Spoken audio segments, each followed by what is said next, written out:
at UTIMCO, why at UTIMCO you actually took delivery of the actual gold. So I'll give you my opinion. I won't speak on behalf of UTIMCO. Sure. So my opinion is very simple. As a fiduciary, which I am in that position, to the extent that you own gold and you are going to own it for a long time, it's not a trade.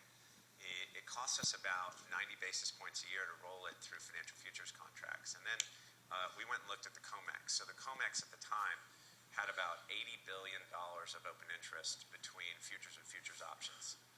And in the warehouse, they had 2.7 billion of deliverables. So 80 billion of open interest, 2.7 billion of deliverables. We're going to own it a long time.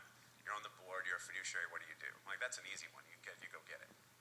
All right? So you go take $1 billion of the 2.7 billion and let them worry about the rest. And when I talked to the head of deliveries for COMEX and IMEX, I said, well, what if like 4% of the people want delivery? He says, oh, Kyle, that never happens. We rarely ever get a 1% delivery. So, and I said, well, what if it does happen? And he says, well, price will solve everything. I said, thanks, give me the gold.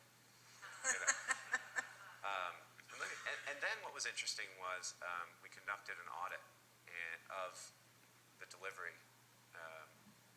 What was interesting in the audit was they kind of resisted our audit request on the front end. And then they finally allowed us in. And we did a random audit we had like 1,600 bars or something like that. And we just wanted to see 20 or 30 of them.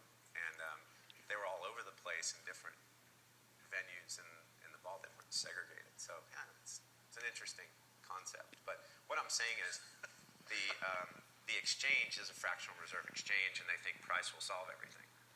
So that was the decision. It's actually an easy decision if you're a fiduciary. A couple questions have come up about our alluding